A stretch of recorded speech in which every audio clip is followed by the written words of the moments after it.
اللہ الرحمن الرحیم۔ السلام علیکم ورحمۃ اللہ وبرکاتہ۔ رات کو سونے سے پہلے جو شخص بستر پر لیٹے اور یہ دعا پڑھے، اور یہ دعا پڑھنے سے اللہ تعالیٰ کی غیبی مدد آپ کے ساتھ ضرور شامل ہوگی۔ آپ کا جو بھی مشکل کام ہوگا، جو بھی مسئلہ حل نہیں ہوتا ہوگا، اللہ تعالیٰ مدد فرمائے گا۔ پڑھنا ہے آپ نے بسم اللہ الرحمن الرحیم۔ اللہم یا ودود یا ذا العرش المجید یا مبدئ یا معید یا فعال لما یرید یا ذا العزة التي لا ترام والملک الذي لا یضام یا من على نوره ارکان عرشه یا مغیث اغثنی یا مغیث اغثنی یا مغیث اغثنی انک علی کل شیء قدیر۔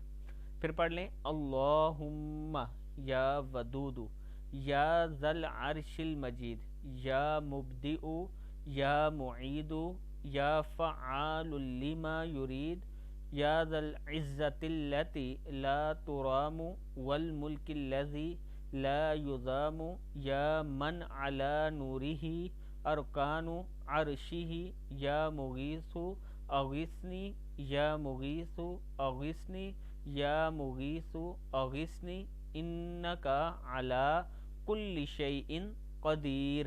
صدق اللہ العظیم۔ رات کو بستر پر یہ دعا پڑھیں، اس کے بعد آخری 3 کل پڑھ کر اپنے ہاتھوں پر دم کریں اور اپنے جسم پر مر لیں اور اللہ سے مانگیں، اللہ تعالیٰ ضرور عطا کرنے والا ہے۔